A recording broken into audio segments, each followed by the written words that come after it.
It's the Opperman Report.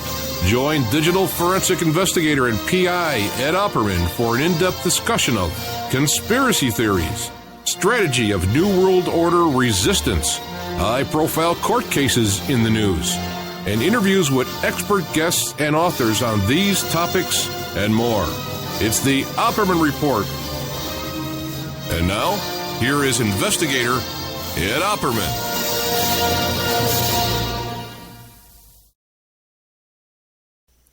Okay, welcome to the Opperman Report. I'm your host, private investigator Ed Opperman, and this show is brought to you by Audible.com. You go to audibletrial.com/Opperman Report. You sign up for free and get yourself a free audiobook. You can do this tonight. You can sign up free tonight and start getting free audiobooks tonight, and that helps support the show. If this is the first time you're listening to this show, please take a minute and visit the OppermanReport.com website. There's a lot of stuff on there that we don't have, doesn't play live. It's in our members section, so you could sign up, become a member, and take a look at all that stuff on there. We have a lot of different shows, a lot of different topics. So if you like tonight's show, you'll like the topics that are on there as well. You can also, if you like tonight's show, you can also look for the archives on the Ed Opperman YouTube channel. You can also find them on Spreaker, iTunes, iHeartRadio, and Stitcher, and a couple other places. That's if you want to find the archives. All the archives are free, but we have additional content that we put on for you in the members section. Okay, well, got a little problem. Can't find my guest. Oh, brother. Okay, sound is good. Okay, sound is great, but we don't have a guest. Trying to get through to the guest, Mr. Doug Caddy, who is one of the attorneys for the Watergate burglars. Fascinating story. The guy has a great story, man. I tell you. I guess I could try and call him one more time while we're live on the air. Hey, here we are. We got him. Thank you, Mr. Doug Caddy. How are you? Yes, the interview is tomorrow night, right? No, it's tonight. We're live on the air right now, as a matter of fact. Well, you said on the 5th. Today's the 4th. Your email said the 5th. It probably did. I'm very sorry. Yeah, my show is on Friday nights. Oh, my God, man. Well, we're live on the air now. Can you make it tonight?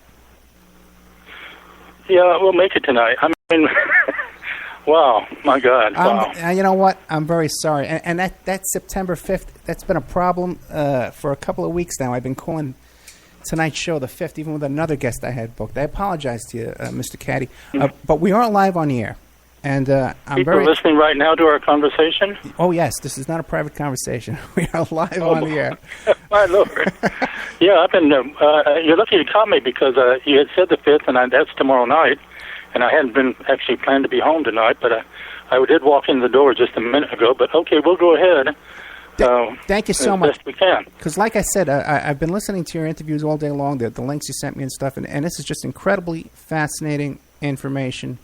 And it fits in with a lot of past shows I've done with Jim Rothstein and also with St. John Hunt, and also to the man who wrote the Watergate Madam book. Phil Stanford. Phil Stanford, right. Phil Stanford. So, but we have Doug Caddy tonight, thank God. And I apologize again for screwing that up. I've been a little screwed up lately. Doug Caddy, he's an attorney in Houston. He's admitted to the Texas and District of Columbia bars. He's a graduate of the Georgetown University School of Foreign Service and New York University Law School. He's the author of 6 books, 3 published by the Texas A&M University Press, and his biography appears in Who's Who in American Law and Who's Who in America and Who's Who in the World. Doug Caddy is the original attorney for the Watergate burglars and a very good friend of E. Howard Hunt. So Doug, this is your cue. You're on the air. What can you tell us about Doug Caddy that I haven't said in your bio? Well, I think you pretty much covered the waterfront there. I really wouldn't add anything. I think the best way for this interview to proceed, in terms of your audience understanding what it's all about, is for me to give a brief background of how I came to meet Howard Hunt, which led into Watergate, because I met him 2 years before Watergate broke. And was that agreeable to you that I do that? Yes, yes. Like I said, I've been listening to your interviews all day long. So I have 100% confidence in your ability to tell this story. It's a riveting story, and I'm not going to interrupt you too much. Okay. Well, essentially, I was graduated from New York University Law School, and was offered a job by General Foods Corporation. I was graduated in 1966, and I was offered a job by General Foods Corporation in White Plains, New York.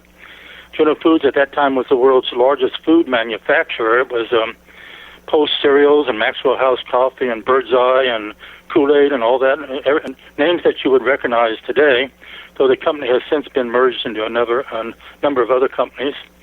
But I worked in their headquarters in White Plains for 2 years, and in 1969, General Foods Corporation sent me to Washington, D.C. to open up their office there as their Washington representative. They did not have an office in Washington. They used a public relations firm called the Robert Mullen Company to do their lobbying and so forth. And so they said, we would like you to open up our office in Washington, but for the first year, we would like you to work out of our public relations firm, the Robert Mullen Company, just to get the feel of Washington. And that was quite agreeable to me, of course. And the Mullen Company was located in the Kiplinger building on 8th Street there in Washington. So in 1969, I moved from New York to Washington and started representing General Foods Corporation in governmental affairs on Capitol Hill and so forth. Well, let me ask you this. How old were you at that time when they sent you over to Washington? Well, let me just see. I'm estimating right now about 25. About 25, because from listening to your interview today, it seems like, because that's a pretty big job to be sent over to Washington, D.C. to represent General Foods. Now, did you have some political clout from your family or in your background that got you to that point? Well, I had while I was going to law school, I actually went to evening law school at New York University, but in the daytime I worked in Governor Rockefeller's office on 22 West 55th Street for the lieutenant governor, who was Malcolm Wilson. Malcolm Wilson was Rockefeller's lieutenant governor. Malcolm Wilson actually was a conservative, and of course Rockefeller was considered a liberal. But the way they had arranged was that Malcolm Wilson would handle the state affairs because he was a veteran of the state legislature, a highly respected state legislator, and Rockefeller would handle everything else basically. And so I really came out of Governor Rockefeller's office there, where I worked while I was going to law school, into the General Foods position. I will mention, while I was working in Governor Rockefeller's office, but for the lieutenant governor, one thing did occur which was historically significant, which was on November 22nd, 1963. I received a phone call from one of my friends with whom I went to law school with at New York University. He evening law school. He worked during the daytime for an investment firm down on Wall Street, and he called and just said, "Doug, President Kennedy has been assassinated. I got to go," and he hung up because obviously he was in a hurry. And so I walked to the office of the lieutenant governor, who was just we were on the same floor, was just a few steps away, and I said to Lieutenant Governor Wilson, President Kennedy's been assassinated. I've just received a phone call to that effect. He said, "Go downstairs immediately and check in the press room." So I rode from the 5th floor, which was the Lieutenant Governor's floor, down to the 1st floor, and Governor Rockefeller did have a small press room there. And Carlsbad was his press secretary. Carlsbad was at lunch, but I went into the office there, and I said to the receptionist, "I understand that President Kennedy's been assassinated." She said, "What are you talking about?" Of course, she hadn't heard anything, and but she did point to a closet, and I went over there and opened it. In those days, everybody used in the news business used a telex machine, which would print out the news continually, and made a lot of noise when it was printing it out. Put it that way, which is why it was in the closet. But when there was a big event happening, it was it would ring bells, and the bells were ringing continually. At that point, the receptionist realized that what I had told her was reality, and so she called Carlsbad to come back from lunch. And meanwhile, I walked through the It was just a townhouse. It was privately owned by Governor Rockefeller. There were only about 30 people working in the at 22 West 55th. And I walked through that townhouse there, alerting everybody to the fact that Kennedy had been assassinated in Dallas. And actually, that was the first time that the Rockefeller Inner Sanctum received the news of the assassination. They were all completely shocked at when I told them what had transpired. But before you go further, General Foods was well aware of your connections of Malcolm Wilson, Lieutenant Governor, and of Rockefeller. So I assume that played a role in their selecting me to be their Washington representative. But even before that, somehow you had met Guy Bannister? Yes. Well, if we want to really start at the beginning, yes. In 1954, which was when I was in high school in New Orleans, I was attending Alcee Fortier High School in New Orleans. In 1954, there was a rally for Joe McCarthy in Audubon Park, which is just opposite Tulane University in New Orleans, and we lived very nearby. I could walk over to the rally for Joe McCarthy. My parents were great fans of Joe McCarthy, and they were very anti-communist.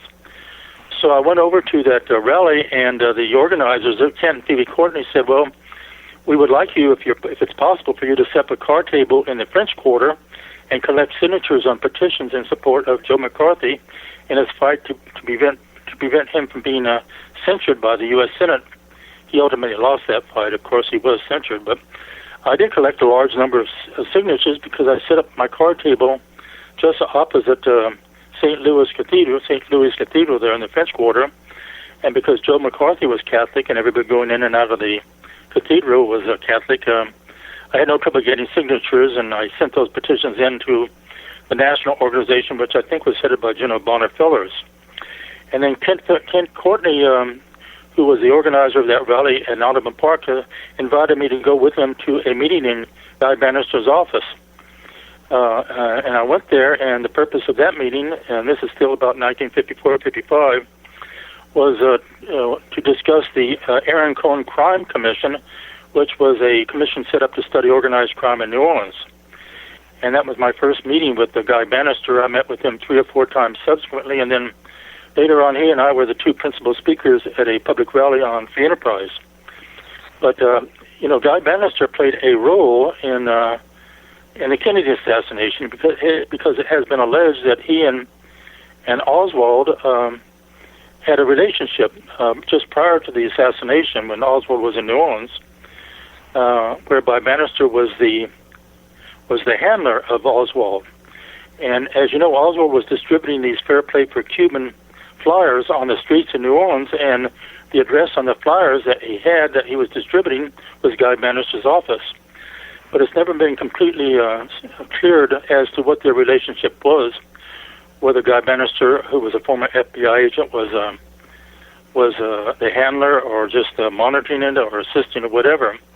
But the irony of all this in 1955, in that year, was that Lee Harvey Oswald was going to high school in New Orleans, high school in the French Quarter, and he and his mother lived just a 5-minute walk from Guy Bannister's office.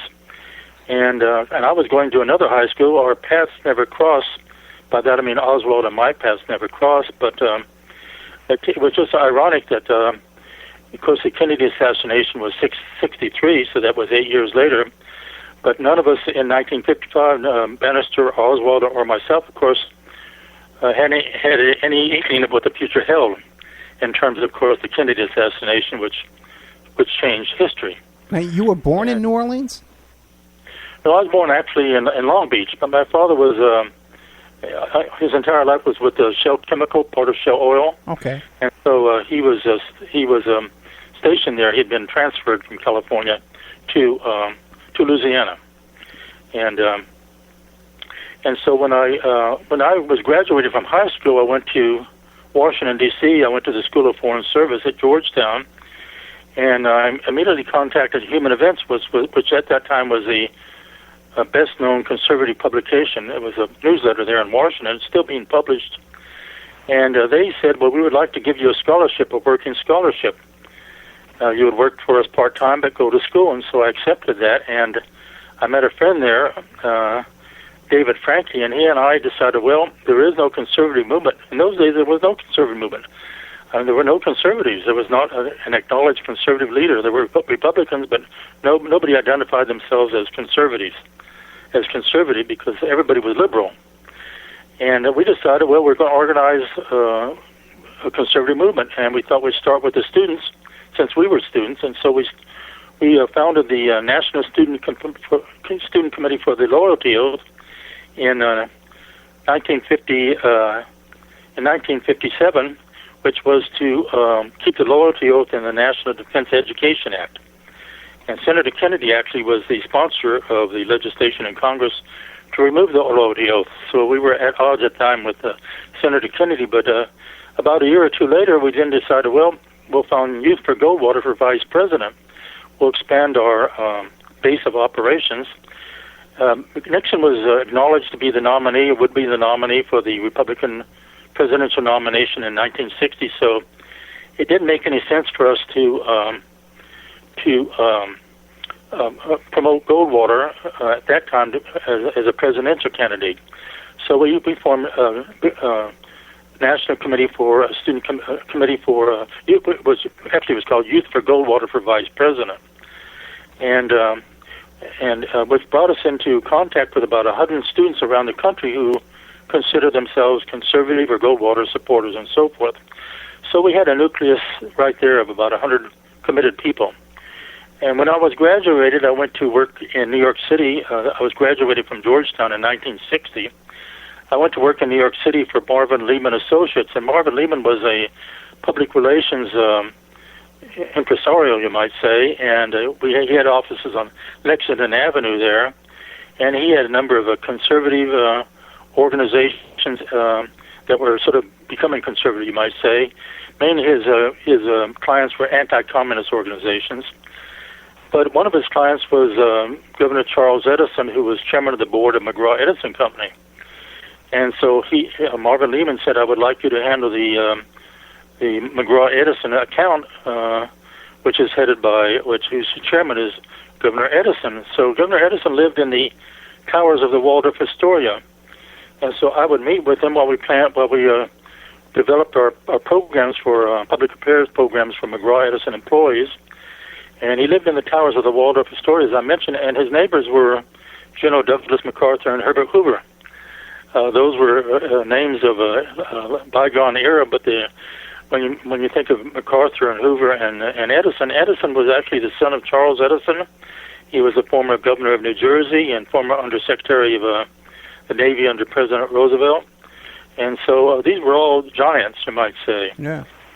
And so Marvin Lehman, who was really a public relations genius, said to me at one point, he said, well, you have this Youth for Goldwater organization, and Governor Edison said he would be delighted to pay the cost of opening an office at the Pitt Congress Hotel in Chicago for the Youth for Goldwater for vice president at the Republican Convention in July of 1960. And so we did open up an office at the Pitt Congress, and which was sort of a headquarters for people who admired Goldwater.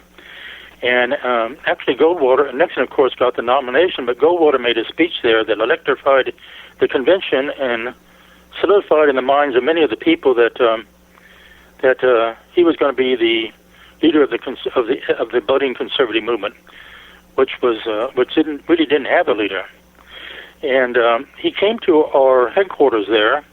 Actually, I knew Barry Goldwater when I was still at Georgetown because I was the head of the Young Republicans there, and I had him out as one of our speakers at one of our meetings. But I had met him and actually had gotten to know him. But he came to our headquarters at the Pitt Congress Hotel before the convention ended. The Republican convention ended, and said, "Well, don't let this youth organization die just with this convention. Make it permanent." And William F. Buckley was there. Buckley went on to, was of National Review magazine. He was there, and he said, "Well, I volunteer our family mansion in Sharon, Connecticut." The family mansion was Great Elm for the founding of your new organization. And so that was in July of 1960, and so in September of 1960, about 75 young people gathered there at the Great Elm, which was the Buckley family mansion in Sharon, Connecticut, and we founded Young Americans for Freedom. our chairman was Robert Shupman, who was a student at Yale Law School, and on a board of directors, we had a very distinguished board of directors of people around the country, but it included Howard Phillips, who was chairman of the Student Council of Harvard University. And then Marvin Lehman, who was really a public relations genius, said, well, I think it's time that we have a mass conservative rally. And so we organized one that was held in March of 1961. This was just after President Kennedy, who had beaten Nixon in the general election, was inaugurated as president. He was inaugurated in January, and our rally in New York City was in March. And we held it at Manhattan Center, which was on 34th Street.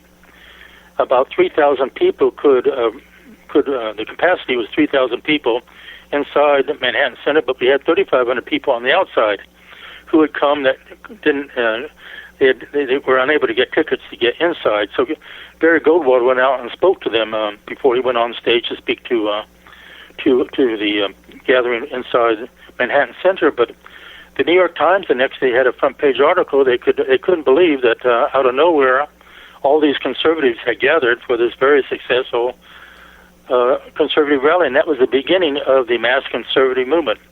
Up to then, it had been non-existent, but the next year we held a rally at Madison Square Garden, and the rest is really history.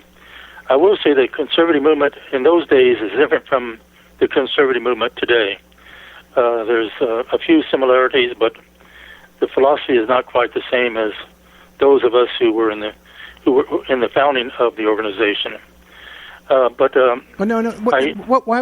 would you describe the difference? Because from me growing up, I grew up with William. I'm 53 years old. I'm going to be 53 next week. And growing up watching William F. Buckley, this is a brilliant mind, you know. And now we have some people like Rush Limbaugh and Sean Hannity. This is really basic. What's the word I'm looking for? Is well, the differences, you might say. Well, yeah. In those days, of course, communism was a great menace, and so much of the conservative activity in those days centered around fighting communism. But in addition, it was balancing the budget, and we all recognize under both Democratic and Republican presidents there's been very little effort to balance the budget, and so that was one of the basic planks. Actually, at the founding of the Young Americans for Freedom, we developed the Sharon Statement, that's what it's called, which was a statement that declared our principles. And in many ways, we were libertarian. In other words, the social issues that motivate the conservatives today, the religious and social issues, would be alien to what people believed in those days. It was more libertarian, more live and let live type thing, rather than what we're seeing going on in Kentucky today, or these efforts to combat gays or anybody else that people feel are not conservative and so forth. So there are some very basic, and I myself, I'm a card-carrying member of the ACLU. I find the ACLU embraces the principles that we founded the conservative movement about more than any other organization does today. And so I'm quite comfortable with the American Civil Liberties Union. But the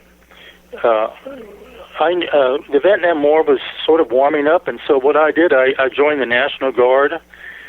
In those days, while I was still Executive Director of Young Americans Freedom, this would be 1961. And the National Guard in those days had a program where you were 6 months active duty and 7.5 years in reserve. And so in June of 1961, I went off to Fort Jackson in South Carolina, which I enjoyed because South Carolina was such a beautiful state, and it was such a break from New York City, you might say. And then I did my 6 months active duty, and then came back to do the reserve work. And when I came back to New York, I decided, well, it's time. I would like to go to law school. That's when I entered New York University Law School in the evening division and started to work for the Lieutenant Governor Wilson. And so that sort of summarizes, I will just add one thing, that while I was going to law school and working for Governor Rockefeller, I was living in the residence of Alice Widener, who was a prominent conservative writer. She wrote she had her own newsletter called USA. Actually, USA Today purchased USA from her so they could use it in their tout of their organization, of their entity. And she had a USA newsletter, and she wrote for Barron's Financial Weekly. She had numerous front-page articles on Barron's Financial Weekly about a number of subjects. And the editor of Barron's was a frequent dinner at her place there on her place, which I took care of because she traveled so much. She asked that I look after her co-op, which was at the end of 72nd Street at the East River, and so I did that. And she actually joined the Communist Party upon the urging of J. Edgar Hoover, because she was the widow of Sergei Berezovsky. That was her first husband, who had passed away, and he was a prominent Russian conductor. He was actually the conductor of the NBC radio orchestra during the Depression, but he had escaped the Bolshevik revolution in Russia by playing in the whorehouses as he worked his way to the border. He was a musician. He played the piano, and eventually got to the border and escaped and came to America, and then became quite successful, and was known as the Russian conductor of the NBC orchestra. But she joined as Alice Berezovsky, the widow of Sergei Berezovsky, and she would attend the very important meetings of the Communist Party and file reports with she knew Hoover and file reports with him and with the Manhattan office of the FBI. She was a true patriot. Did you ever run into Hoover? Beg pardon? Did you ever run into Hoover? No, I never. I did not. She did, of course, okay. But I never ran into Hoover. No, I did not. Okay. Mm-hmm. She would have conversations. She would visit him on occasion in Washington, but primarily they just talked on the phone when she had something she felt he should know, based on what she had uncovered in her capacity as Alice Berezovsky, the widow of Sergei Berezovsky, attending these meetings. She was a very brilliant woman in her writings. She was a very able writer. But that sort of gives the background of why General Foods chose me as their Washington representative. One reason they felt they had to have a representative in Washington was in those days there was a artificial sweetener called cyclamates, and it had been banned by the FDA. And General Foods and a number of food companies were using cyclamates in their products, and suddenly they could no longer use them. And so they felt they had no warning of advance warning that cyclamates were going to be banned. The FDA just did this overnight, you might say, without any warning. And so they felt it was time for them to have someone in Washington representing them in addition to the Mullen Company. And so I went to work for the General Foods Corporation. I was operating out of the Mullen Company. This would be 1969. And about 2 or 3 months after I started working there, Howard Hunt joined the staff of the Mullen Company. I was always a General Foods employee, but he was became an employee of the Mullen Company. And he was placed there by Richard Helms, who was the director of the CIA. Howard Hunt was a long-time CIA agent. In fact, he had been one of the first agents employed when the CIA was created. Prior to that, he had been in the OSS during World War II, and then when the CIA was created in the latter part of the 40s, he became one of the original employees of the CIA, and he was on a first-name basis with all the leadership of the CIA, and that's why Richard Helms placed him there in the Mullen Company, because at that time he thought he wanted to retire. But with CIA agents, you never know whether they retire or they're still working in unofficial capacity or whatever. But anyway, what was his day-to-day? I started talking. I'm sorry, Doug. What was his day-to-day duties at the Mullen Company? What did he do? Well, he was in charge of 2 accounts. One of them was with the a government agency that dealt with education. They changed their names. These cabinet entities changed their names. I'm trying to think what the name was in those days, but it dealt with education, and the Mullen Company had a government contract to do certain things for that government entity. And he had another account that he was working on.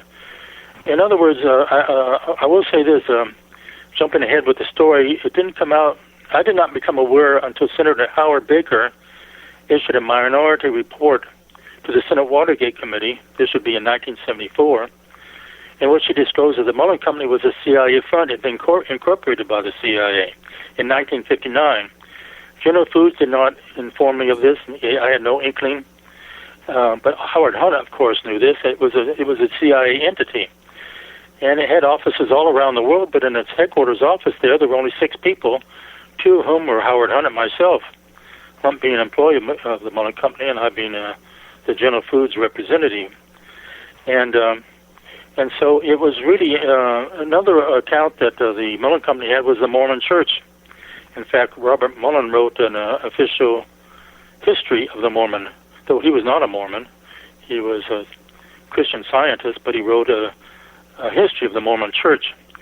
I've always felt that the Mormon Church in those days had a very close relationship with the CIA, and perhaps some of these missionaries that went abroad were not only there to recruit for the Mormon Church, but also to find out if there were any communist activity going on in those days.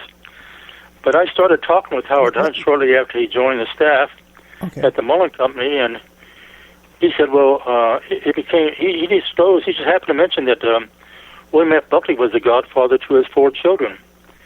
And as I mentioned earlier in this conversation here we're having right now, that I had known Buckley even back in my days at Georgetown. And so we had this rapport immediately. And then he went on to disclose to me that William F. Buckley had actually been a CIA agent under Hunt in Mexico City for 2 years after Buckley was graduated from Yale University.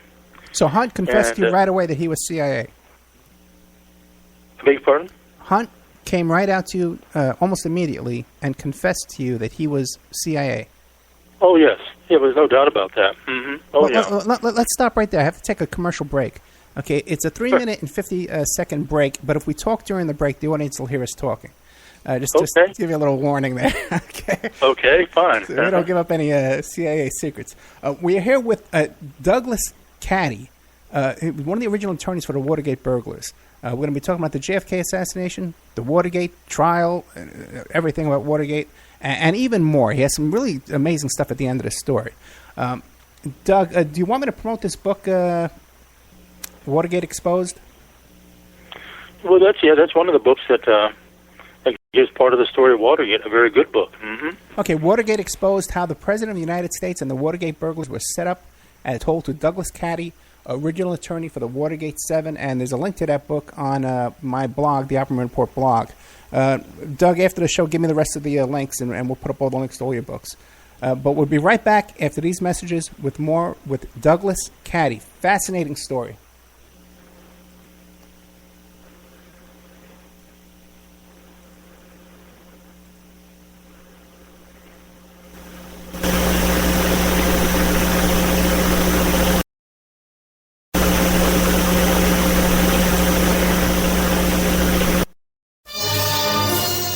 It's the Opperman Report.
Opperman Report.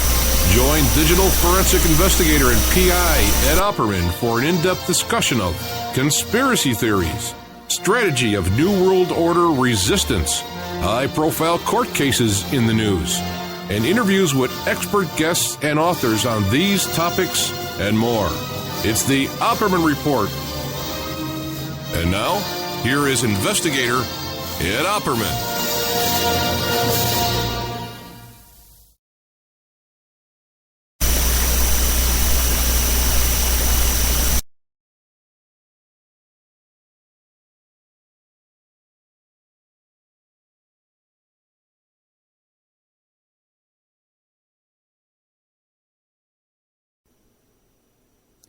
And now, a word from our sponsors.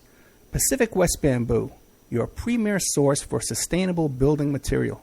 They provide construction-grade and craft-grade bamboo material for all your indoor, outdoor, and gardening needs.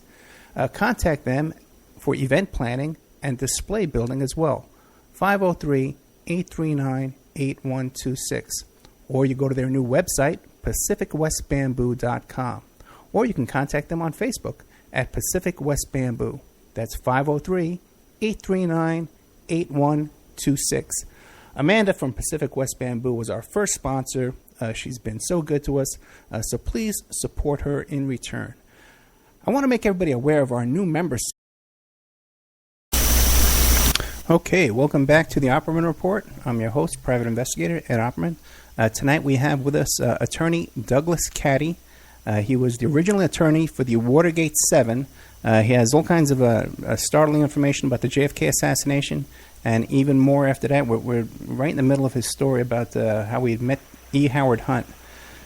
Now, let me ask you a quick question, though, because obviously at this time, even today, but at this time, you were a brilliant young guy, okay, politically savvy. They were being sent to Washington, D.C. to be a lobbyist. But meanwhile, you seem to be like in the midst of all these CIA agents, all these spooks with William F. Buckley, went to college with him, even ran into Guy Bannister, and then E. Howard Hunt. But all this, you were like oblivious to all this at the time? Well, Guy Bannister was FBI. He was retired FBI. Right. He was just retired FBI. That wasn't anything. That was not that unusual. True. As far as the CIA, until Howard Hunt told me that William F. Buckley had been a CIA agent underneath him in Mexico City, I was unaware of that.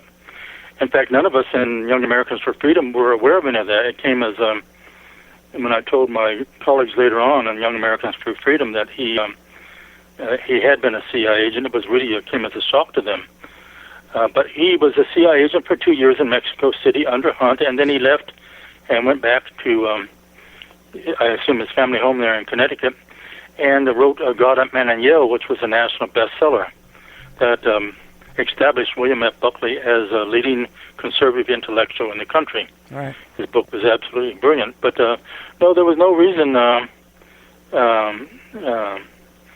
In those days, the CIA had a pretty good reputation until the Kennedy assassination.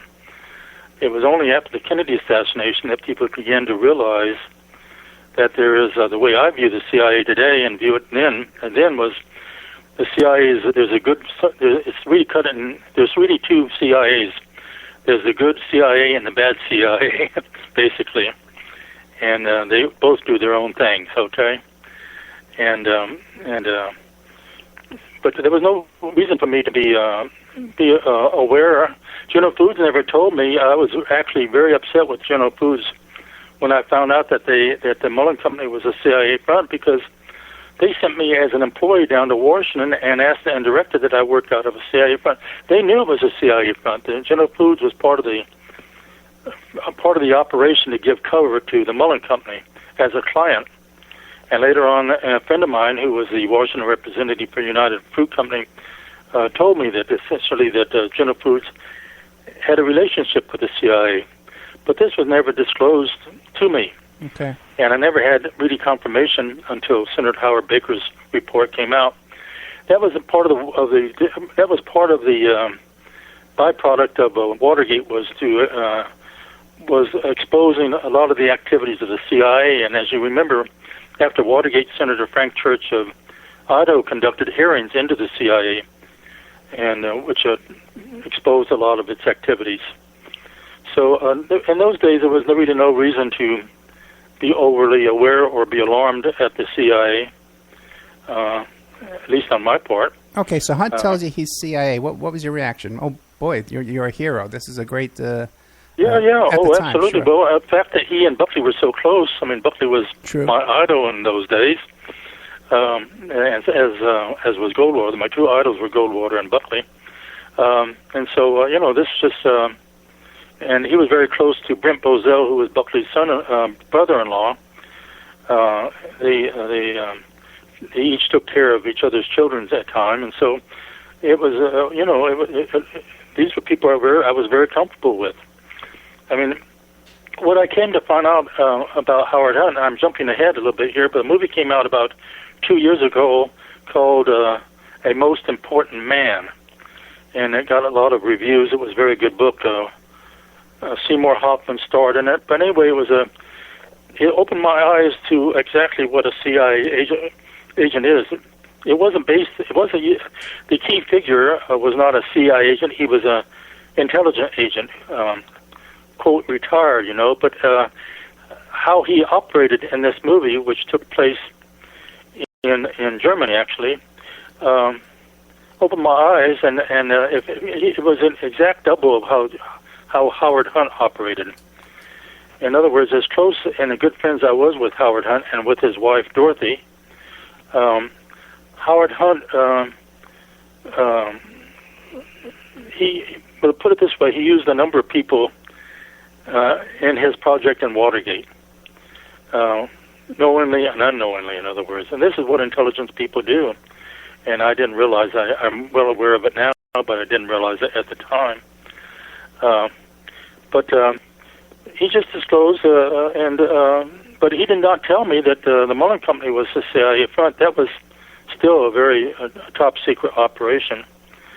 Though I did get this puzzling phone call from Robert Mullen while I was working there, and he said he called me, and I said, I said, your voice is this. And he said, well, I'm in Chile. And I said, well, what are you doing in Chile? And he said, well, we're here to overthrow Allende.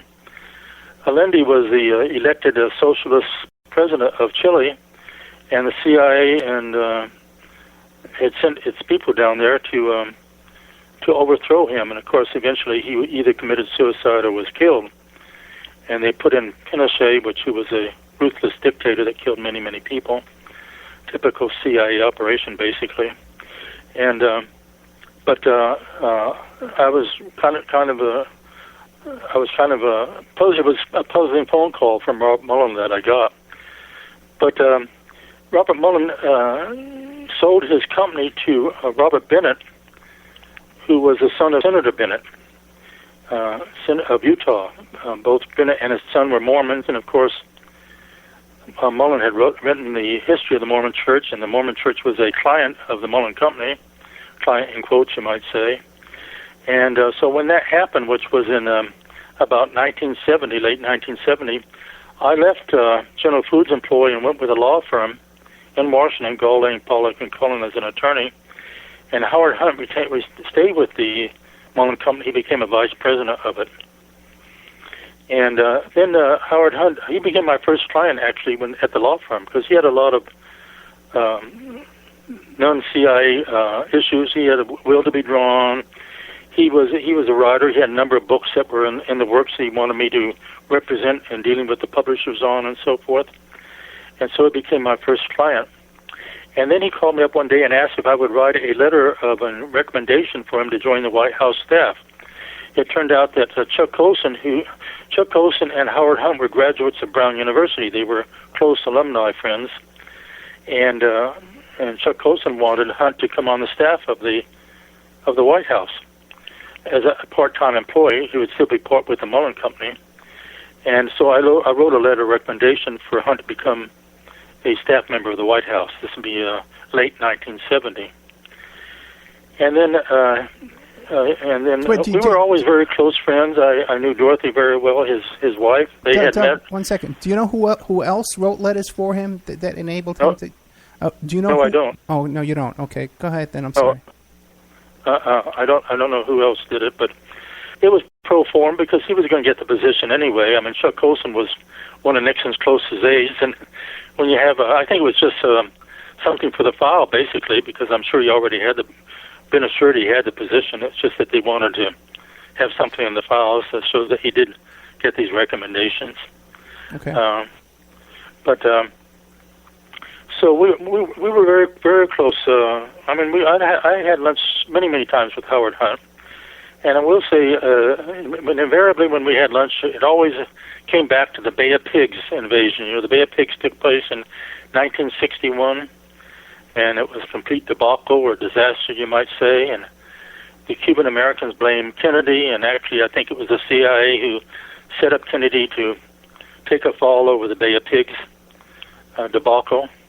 But Hunt wrote a book called "Give Us This Day" about the Bay of Pigs. But this preoccupied him. He was so concerned about Castro and the communist menace out of Cuba, and the fact that the Bay of Pigs was not successful, that he was preoccupied with that, and he kept in close touch with the Cuban Americans down in Miami. And this is when I was knowing him, the period of 1970 to 72, just before Watergate broke.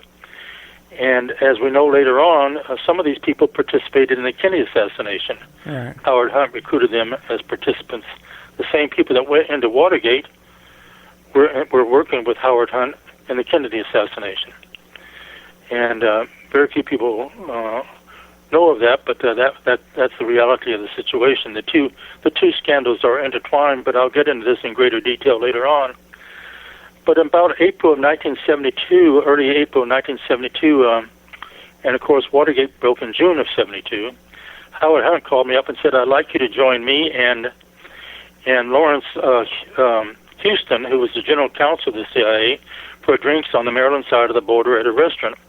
The CIA is in Virginia, and he wanted me to join them at a restaurant on the Maryland side of the Potomac River. And he did not disclose to me what the meeting was about. But when I got there, I was offered a job with the CIA. Came out as a surprise, and Lawrence Houston, the general counsel, said, if you did accept this position, we would want you to go to Nicaragua and open a luxurious hotel there, and we would lure the Sandinistas, who were considered communists in those days, Sandinistas leaders to the hotel and videotape them and entrap them and get the goods on them, so to speak. Typical spy operation. And so this came as a surprise to me, and I said, I have to think about this. But in my own mind, it was something I really didn't want to do. I mean, it was just something too foreign for me, to be honest. For me to undertake would be a gigantic task, and leading a double life like that, being down there and trying to pull this off, I'm not sure I could have done it adequately, to be honest. But so I said I would think about it. But about a week after that, John Kilcullen, who was a partner of the law firm where I worked, called me into his office and said that he'd just gotten a call from his close friend George Webster, who was chairman of the Lawyers Committee for the re-election of the president, that's being Nixon, and they wanted a volunteer lawyer from the firm, and I was being volunteered to work for the Lawyers Committee for the re-election of the president. And John Kilcullen said, well, you're being volunteered, and call George Webster and get your assignment. So I called George Webster. This is in April 1972, and he said, report to John Dean in the White House. John Dean was the counsel to the president in the White House. And so his diary shows that I reported to him, as did George Webster, on April 25th. That's 2 months before Watergate broke. And I was given the ordinary campaign legal work to do. I went to Capitol Hill to get the list of contributors to Democratic candidates. And after my last assignment, which was on Friday before Watergate broke, was to go to Jack Anderson's office. He had written a column about Muskie, and they wanted to know more information. They, being the Nixon people, wanted to know more information that might not have been included in that column. So I went to Anderson's office, and of course they were about ready just to give it to someone who walked in the door. They said, well, and I did not speak to Anderson. I spoke to his associates. They said, we'll get back to you on that. That was on Friday, and then on Saturday morning at 3 a.m. Before we get to that, now you're saying that you were volunteered to go work for John Dean at the White House by your former employee at the Mullen Company. No, by my law firm. Oh, okay. I apologize then. Okay, I missed. Yeah, because the lawyers, they wanted a lawyer, and then they called the law firm. George Webster knew John Kilcullen. They were both strong Republicans, and so he knew John Kilcullen. And Kilcullen, a partner of that law firm, volunteered me to volunteer, in quotes, you might say. I really had no choice. It's not that I objected to it. I was delighted to do it, but that's how I got associated in that capacity. It didn't pay anything. It was strictly volunteer work. I still had to work for the law firm, but I would do these odd jobs as they came up as given to me by John Dean and subsequently by Gordon Liddy. Gordon Liddy was the general counsel to the Finance Committee for the re-election of the president, and at one point he had me doing legal work for him too.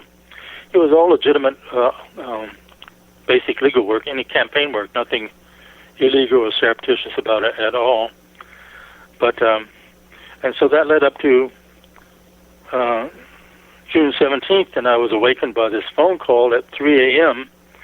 I lived about less than a mile, really, from the White House and less than a mile from Watergate in a high-rise apartment. And I got a call from Howard Hunt, and out of the blue it awakened me, and he just said, Doug, I need to see you about a very important matter. Could I come and see you immediately? And I said, well, sure. I didn't know what it was about, but so I called downstairs. We had security downstairs at the front desk at all times during the night, and said I was expecting a visitor. And Howard Hunt did show up at 3:35 a.m. on Saturday morning, and he proceeded to tell me about the arrest at Watergate, which had taken place just about 2 hours before, maybe less than 2 hours, whereby 5 burglars were arrested. These were James McCord and the 4 Cuban Americans that Hunt had recruited from Miami, that he had been associated with over the years in anti-Castro activities and on the Kennedy assassination. And they had been arrested inside the Democratic National Committee, but Howard Hunt and Gordon Liddy had escaped because they were in the adjacent Watergate Hotel, and another part of the member of the conspiracy who was across the street, who was monitoring what was going on, called Howard Hunt and said he could look out his window and see into the Democratic National Committee, which was on the same level as his place in the Howard Johnson Motel, and could see the arrest taking place. And once he told this to Hunt, Hunt and Liddy escaped. In other words, they were not arrested as part of the Watergate arrest. And so he explained to me, and he said, we need to get these people out on bail. And then he called Gordon Liddy, and Gordon Liddy, wherever Gordon Liddy was, he got on the phone. And Gordon Liddy said, well, I want you to, he said, Howard is retaining you to represent him in this matter, and I'm retaining you to represent me in this matter as an attorney, and we want you to represent the 5 arrested individuals. And I explained to Liddy, who actually was a lawyer, so he would understand. I said, well, our law firm was a labor law firm. In other words, we dealt with labor management matters. That was the only thing we really dealt with, other than minor civil matters, you might say. We did no criminal law work at all. This was a major criminal case. In fact, maybe the biggest criminal case of the 20th century. And I said, we're not a criminal law firm.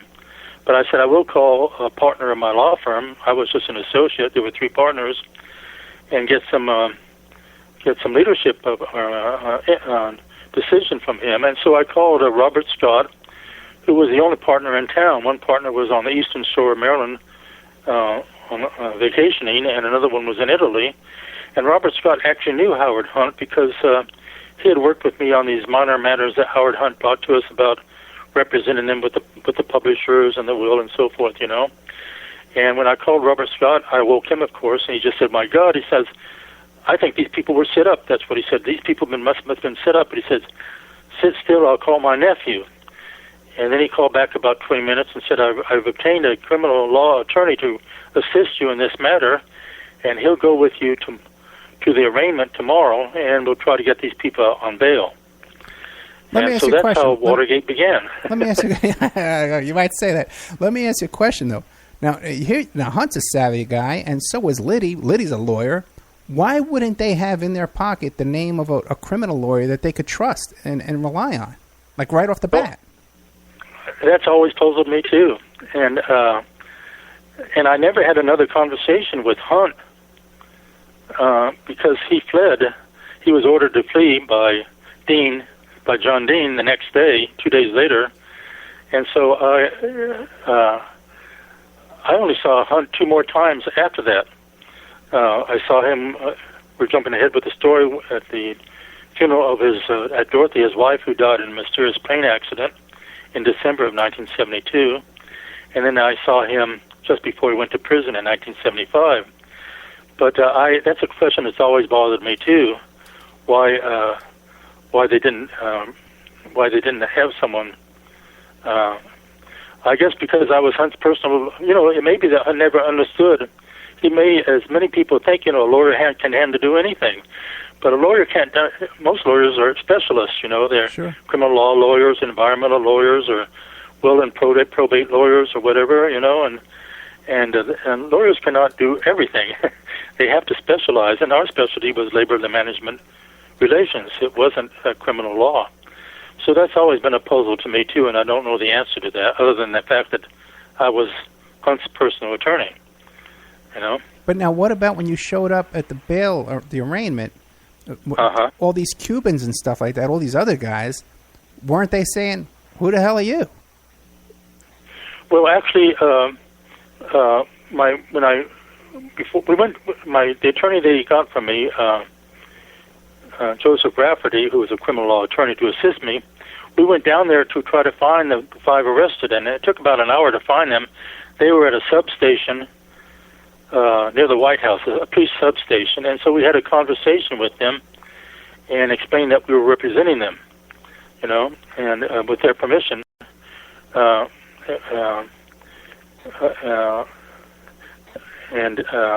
they knew us when the formal arraignment took place several hours later. But what I did not know, and at the time, was that Carl Schaffler was the arresting officer of the burglars at Watergate. And Carl Schaffler plays a key role on this. In fact, he plays a key role in Watergate, and it was never explored. That's actually the biggest story of Watergate, was never explored, because Carl Schaffler was a military intelligence agent who was assigned to the Washington, D.C. police to follow the radical left. There was a radical left in those days, the Weather Underground and so forth. And he had prior knowledge of the break-in. One of his confidential informants, Robert Merritt, who has his story there in Watergate Exposed, had informed him about, he had gotten knowledge through his own sources of the planned break-in on June 17th. And so Carl Schaffler was actually parked in a police car just a block away from Watergate, waiting for the burglary to go down so that he could rush in and arrest him, which he did. And according to Jim Rothstein, he wasn't even on duty that night. No, he was not on duty. He was supposed to go off duty. He was supposed to go home to Pennsylvania for a family affair and for a birthday party. But instead he asked if he could work extra hours. Of course, the leadership of the police department didn't know anything about what he knew, And so he worked extra hours, and he was just waiting there for that call to come in, which eventually did come in, And so he arrested the individuals, and shortly thereafter he called the Washington Post and told them what had occurred. And the interesting part of this is that Bob Woodward, who was Pulitzer Prize-winning reporter, before he went to work for the Washington Post, was a military intelligence agent from the Pentagon to the White House, to the Nixon White House. So you had Carl Schaffler, who was a military intelligence agent, calling the Washington Post immediately after the break-in to tell him what had gone down at Watergate, and you had Bob Woodward assigned to as the reporter on the Watergate case by the Washington Post. And Ben Bradley had an intelligence background as well, didn't he? Yes, he did. Mm-hmm. Okay, we're going to have to take a break right now. We're here with Doug Caddy, attorney for the Watergate burglars. We're talking about the Watergate, which I love to talk about, JFK, Even more stuff after this, guys. This really, really gets deep, okay? Doug Caddy is the author of several books, 6 books. The $100 Million Payoff, Legislative Trends and Insurance Regulation, Exploring America's Future, How They Rig Our Elections, The Coming Dictatorship of Big Labor and the Radicals. I'd like to have you come back and talk about that. Understanding Texas Insurance, a lot of insurance stuff. Did you sell insurance?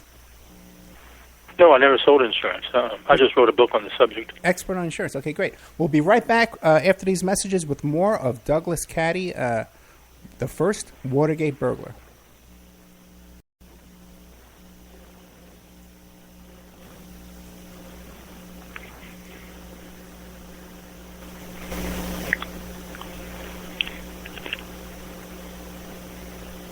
And now, a word from our sponsors.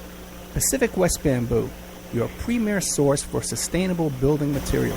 They provide construction-grade and craft-grade bamboo material for all your indoor, outdoor, and gardening needs. Contact them for event planning and display building as well. 503-839-8126. Or you go to their new website, pacificwestbamboo.com. Or you can contact them on Facebook at Pacific West Bamboo. That's 503-839-8126. Amanda from Pacific West Bamboo was our first sponsor. She's been so good to us, so please support her in return. I want to make everybody aware of our new members section at www.oppermanreport.com. You can go there and sign up for a monthly or yearly subscription. You can even purchase episodes one by one. You get full access to brand new original content, new guests, new uncensored interviews, my own investigations and reports, and we're going to be adding sections with documents, images, police reports, either provided by myself or by my guests, or for my own investigations, my own reports. So you can go to OppermanReport.com, you can sign up there tonight, and start listening tonight. Strawman. I want to mention Strawman. Strawman is a band out of Toronto, Canada. They're good friends of the Opperman Report. They're a trio of guys who share the same mindset most of us here do, and they put that energy into their words and music. So check them out at strawmanmusic.com and drop them a line to let them know that they're doing the Opperman Report. We'll be doing an interview with Sean Douglas. You can get an autographed copy of my book, How to Succeed as a Private Investigator, by visiting my PI website, emailrevealer.com. We also offer a computer and cell phone forensics. We can recover deleted text messages to uncover infidelity. We offer asset searches, locates, email tracing, background reports, and we can even trace the spouse's email address back to internet dating websites and catch them cheating online. You can reach us at 800-572-9762, or you can email me at emailrevealer@aol.com. New World Mexican Women. Everyone loves New World Mexican Women. And their line of fine, handcrafted, authentic Mexican jewelry of stone mosaic and abalone stone inlay. In their first book, titled New World Mexican Women, available on lulu.com, they teach you how to make this jewelry, and they have a collection of love letters to their men from their hometown that have immigrated to the United States to find work. They have also published a new book entitled Azuquina to the Rodeo. It's about a young girl that falls in love with a rodeo bull rider, and she runs away with him without telling her family. You can find the New World Mexican Women by Googling New World Mexican Women. And you can ask them about their deals on wholesaling their fine jewelry and all of the other projects that they have going on. If you'd like to have your business or website advertised here and promoted all over the world on dozens of stations every day, give us a call at 800-572-9762 or email oppermanreport@gmail.com. And now back to our show.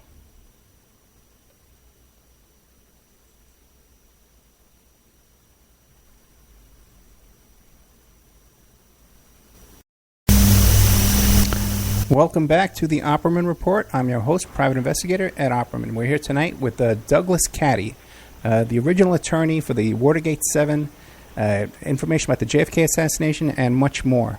So Ben Bradley, what intelligence branch was he with? I know he was very active in Europe, but I have to go back and do some research as to exact agency he was associated with. So many of the people were associated with the AID. He may have been associated with that organization, but Bradley did have an intelligence background.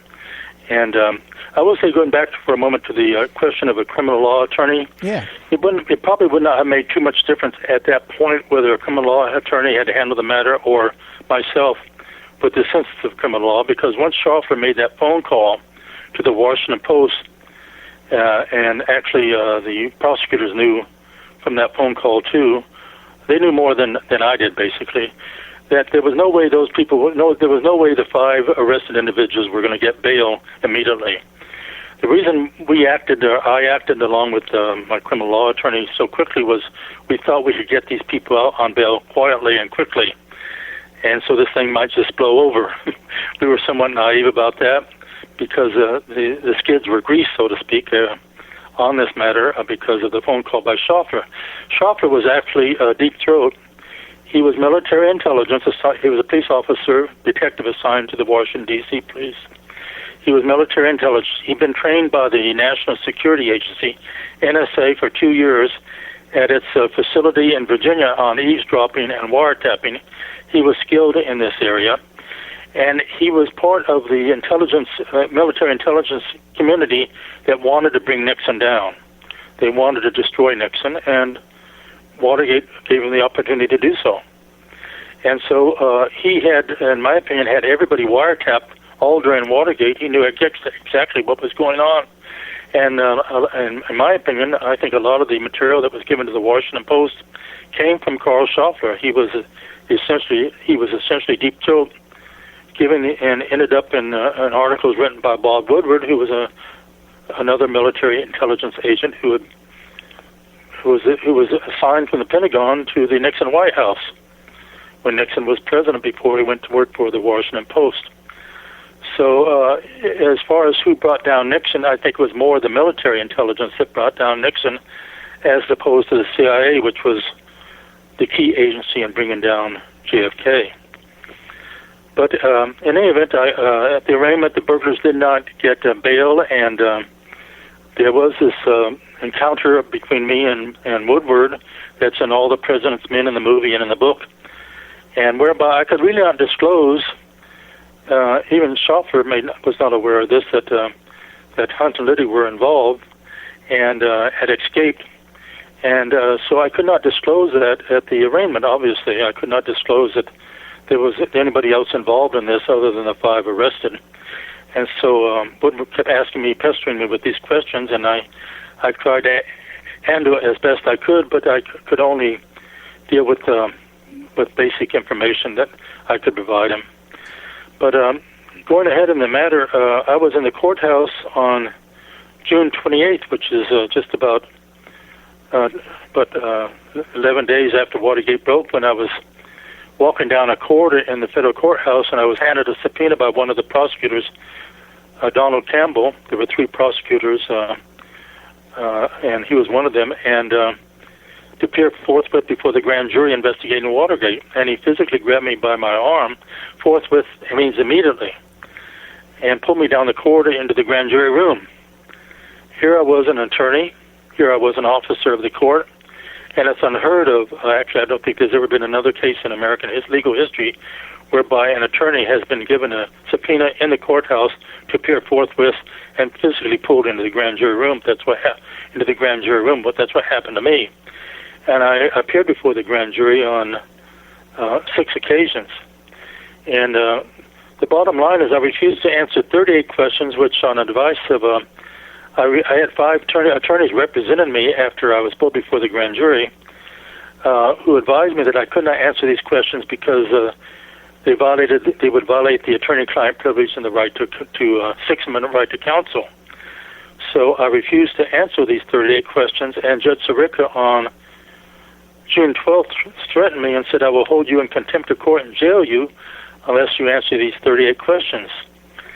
And not only that, but he said, "Mr. Caddy, I believe you might be a principal in this case, even though you were not present at the break-in. he, in essence, was falsely accusing me in open court of being a criminal. Of course, as things worked out, as the case evolved, it was shown I was never involved in any way in Watergate. I was never subject to any discipline by the bar or indicted or listed as an unindicted co-conspirator. I had a completely clean record. But Sirica was operating. He had a very strong reason for doing this. These people did not receive a fair trial from Sirica. He was intent on, from the very beginning, on bringing Nixon down. Well, when the judge made that accusation, did he list any reasons why he was making that allegation?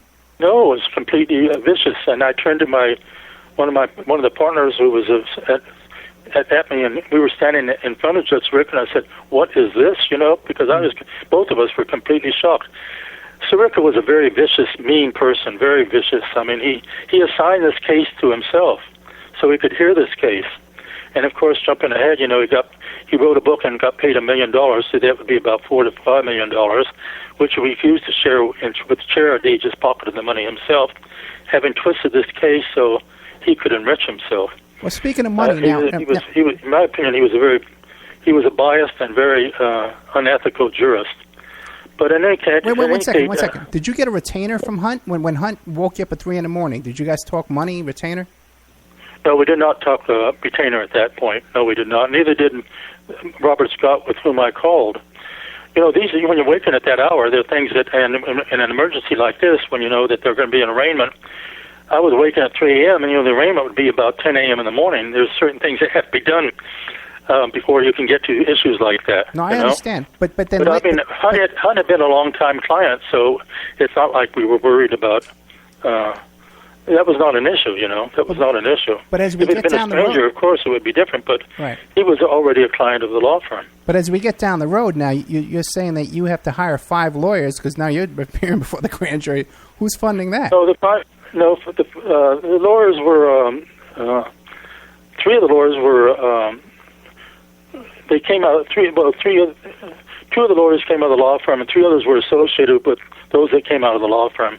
They were all delighted to participate. They knew this was a historic case, and this was not.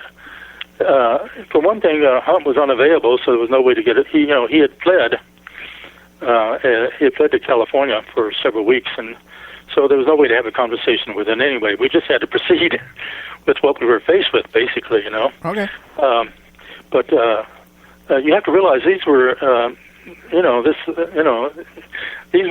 a matter of an emergency, you might say, and actually talking about fees was the furthest thing from our mind. What was on mind was that our country not go through what it eventually went through. Hunt only gave me some very basic information when he came to me that morning on June 17th. He was only in my apartment for about an hour and a half. But even I realized how serious this could be, and I was afraid it would go the way it went. I was afraid it could bring Nixon down eventually. Now, did Hunt think it was set up too? So money was not something that, a retainer was not an issue. But did Hunt think it was a setup as well? Did he think what now? Did he think it was a setup? Well, I don't know. I think he was, based on nothing he said in our conversation that morning indicated that he thought it was a setup. But of course, we had just a very brief conversation. Now, what about the burglars? The burglars were savvy guys. These were guys involved in the Bay of Pigs. These were guys that have been around. Sturgis and these guys.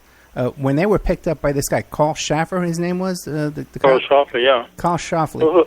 Well, I don't know how they felt. We had a very brief conversation with him at that police substation, and then, after I was pulled before the grand jury on June 28th, which was 11 days after the case, I had to withdraw in representing Hunt, because once the lawyer is a witness before the grand jury, or witness in a case, he can no longer represent the client, and so Hunt was on his own to get his own client, and so were the burglars. They eventually got their own lawyers. That's the way they.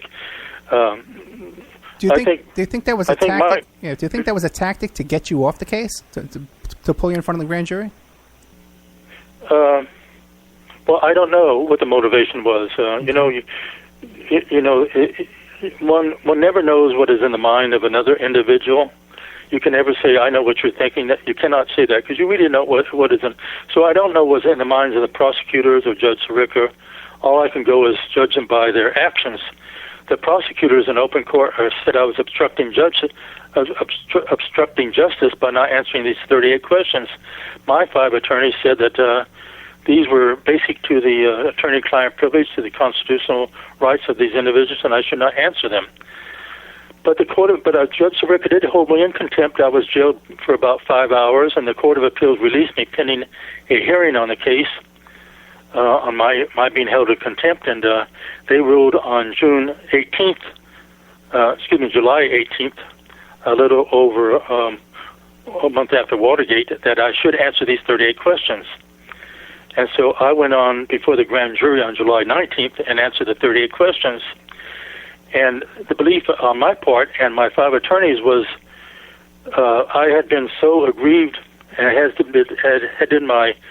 had my clients by what had been done to me and the violation of the attorney-client privilege and the 6-month right to counsel and the false accusations by the prosecutor and the judge, that if the people were convicted at trial, the trial would be overturned because of what they had done to me as the attorney.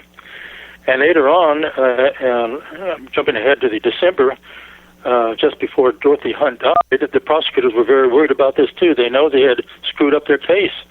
They thought they were going to lose their case based on what they had done to me. They had gone off on this, I don't know what was in their mind, but on this very vicious tactic that they used. And the only thing that saved them was that Dorothy Hunt was killed in this plane accident in December in Chicago, and Howard Hunt was a broken man as a result. He had 4 children he had to support, and he no longer had a wife out there to take care of them, and he was facing prison, and so he decided to plead guilty. Before we get to that, the 38 questions, can you give us an idea of what those 38 questions were about? Well, the questions were, did you receive a call from Howard Hunt in the early morning hours of June 17th, things like that, whereby if I were to answer that, that's incriminating. Why would he be calling them? Why would he be calling me in the early morning hours of July? I got you. They were okay. All these things centered around. Okay, I follow you now. Okay, now when we get to Howard Hunt's wife, she was a very good friend of yours as well. Now she was formerly CIA as well. I just have to mention this that. So I went in to answer the questions, okay? And at the same time, they're in the Oval Office tapes. There are these discussions between Nixon and Ehrlichman about me. This is in the Oval Office tapes on July 19th, and Ehrlichman has said, that fellow Caddy is going before the grand jury today, and he probably will answer the questions. He may or may not, but if he does answer the 38 questions, then that will bring continuity into the case openly. And Nixon says, well, that definitely will bring them into the openly. But Nixon says to Ehrlichman, is there any other way that we're involved in this? And Ehrlichman says, well, the only other way is that Hunt is representing the secretary to Chuck Colson in the divorce case. And Nixon said, well, that's not much of a worry. That doesn't affect us. But what Nixon did not know, because John Dean had not told him, what I had been working since April 25th under the direction of John Dean, who was just, down the hall from Nixon's Oval Office on Nixon campaign activities. Nixon and Dean never told Nixon that. And also that over the 4th of July weekend, early in July, I've been approached by phone by a mysterious phone caller who wanted me to pass hush money to the defendants. And so I got these mysterious phone calls, and I went to the managing partner of my law firm, Jerome Powell, and he said, we don't know who this guy is, and we don't know who he represents or what this is all about, but if he has anything legitimate to discuss, have him come to the law firm. He says, you cannot talk to him on the phone about this. You cannot meet with him outside the law firm. He has to come here. So I arranged for him to call me around July 4th, the holiday, for an answer. And because Jerome wanted a partner sitting next to me when I had that phone conversation with this guy, so there was a witness to the conversation. And this fellow did call, and I said, well, I don't know. See, what the fellow said to me is, we want you to pass hush money and to the defendants. And he said, we'll deliver you any amount. You tell us what the amount you want, and we'll deliver in a laundry bag. in a laundry bag of all things, you know. That's a lot of money, yeah. A lot of money. I mean, the size of the laundry bag, I guess, you know. I'll take one. My laundry bag is rather large, you know. I don't know. But anyway, you know, this whole thing was kind of ludicrous. But anyway, as it worked out, I turned it down. I said, I don't know who you are, because we didn't know who this guy was. I'm turning you down. I don't want to talk with you. I don't know what you're talking about. I don't want to have any more conversation with you. This is it. And I'm hanging up. And at that point, this fellow went, oh, he was like he was strangling, you know, and then I hung up.